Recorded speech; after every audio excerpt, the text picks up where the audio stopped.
As soon as the jumping started, you could feel the floor. So like it was kind of like a mattress or a trampoline or like rocking on a boat. USC junior Nicole Dennis was one of many at this off-campus party near Clemson when what they thought was harmless dancing led to this.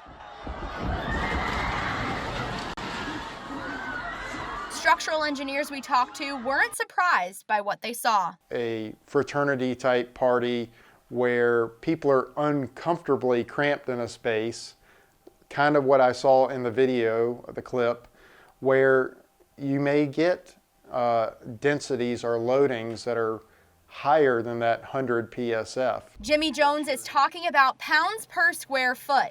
He says when an engineer like himself gets involved with designing a building, the first thing they'll ask is what the building will be used for and how many people will use it. If it's a place of assembly, like a restaurant or a ballroom, the structural engineer will design for 100 pounds per square foot. That's about 2 feet apart from one another comfortably. But once more people start coming in the room and there's dancing and jumping up and down, that's when things can go wrong. According to CNN, the maximum capacity of that second floor in Clemson was 135. Likely the floor was overloaded. Here at Lucky's in 5 Points, the max capacity is 85. Bar manager James Alvarez says it's a matter of trust. It's up to him to protect his customers' safety, even if it frustrates the 5 Points patrons. Sometimes when you're bouncing, like I'll tell the people I'm at capacity, and they'll look in, it's like holes, and it's like the bar isn't full, the bar isn't packed, but still, you know, it's 85 people in here. It's 85 people in here, I can't let anybody else in. In the end, it's all about the bouncer and that clicker. One person leaves, the next person comes in. While building owners have the ultimate responsibility to make sure loads aren't exceeded, City of Columbia Fire Marshal George Adams says partygoers should be aware of their surroundings. My advice to anybody who's going out, you know, if it feels overcrowded, if it looks overcrowded and you don't know the exit, where the exits are located, then you know, it's probably not a good idea to be in that place. That's advice that Nicole Dennis plans to heed in the future.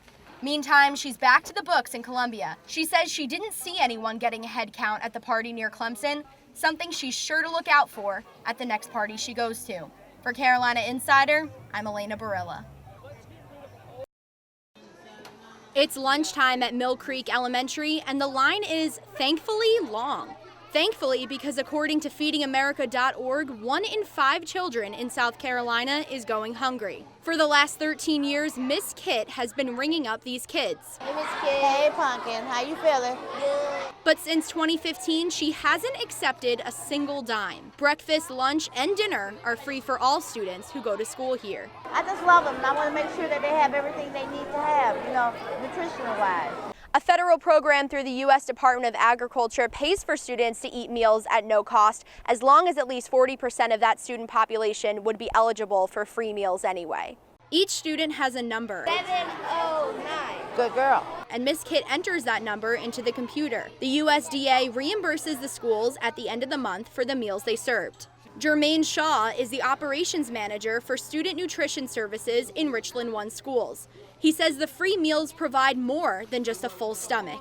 That child, you know, that's struggling to grasp a concept in math class or science class, you know, maybe that food, you know, provided the necessary fuel for them to, you know, their brains to function and absorb the information that they need to be successful.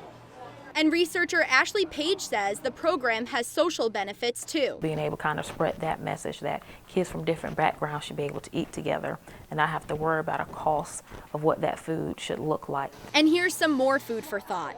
Since the start of the program at Mill Creek, 200,000 more meals have been served here each year than before the program started. Miss Kit thinks that's great because sometimes there's more to going to school than reading, writing, and arithmetic. Have a good day. Yeah, you too, baby. For Carolina Insider, I'm Elena Barilla. Love you too. Yeah, all right. I know. It's second nature for most women. Never walk alone. Have our location shared with each other. Carry mace or some sort of pepper spray with you. The fear. We have our keys between our fingers. We've always known that men and women navigate this world very differently. Boys just aren't raised that same way. And the devastating loss of University of South Carolina student Samantha Josephson has women particularly on edge. She's seen here on surveillance getting into what police say is a car she thought was her Uber at 2 a.m. Police say her body was later found in a remote wooded area nearly 90 minutes away.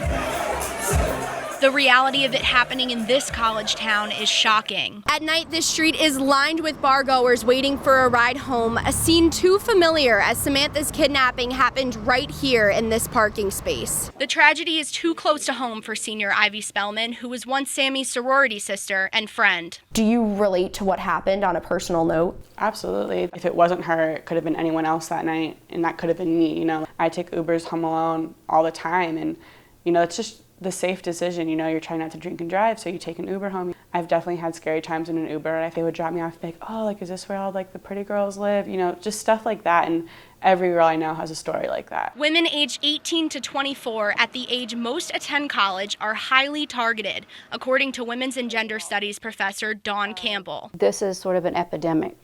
This is not like a one-time thing. USC has made efforts towards safer rideshare practices, President Harris Pastides sending a message to students. A tragedy like this shakes us to our very core, but we also must consider what we can learn from it. Ask the driver, "What's my name?" If she or he doesn't say your name, do not get into the vehicle. But to some, this is only the beginning. It is a very small, you know, start to women's safety.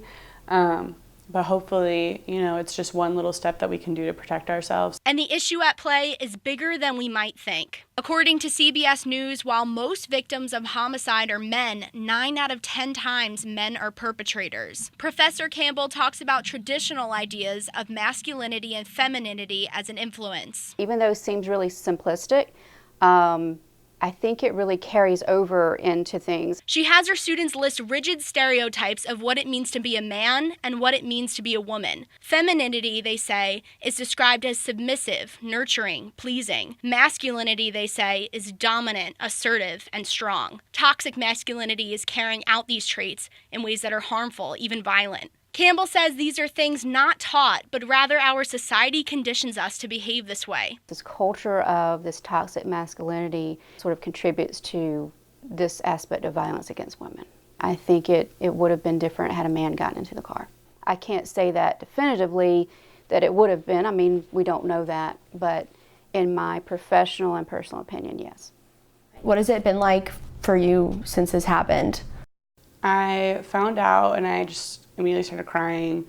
And I've never really dealt with anxiety, but I like suddenly like a wave of it came over me. Like I couldn't even drive through 5 Points. I had to like pull over because I was like hyperventilating in my car. My chest was just really tight. It felt like I was having like a constant heart attack because I just couldn't think about it. All of my girlfriends, like I said, we've all shared our location with each other, and you know, we're all making sure that we stay together, and you know, we're doing everything we can, and that's just one extra thing. While Ivy faces the loss of a friend and a scary reality, Professor Campbell asks a question. Why are we putting so much responsibility on girls and women to stay safe? She says while preventative measures are effective, it all starts with our culture at large.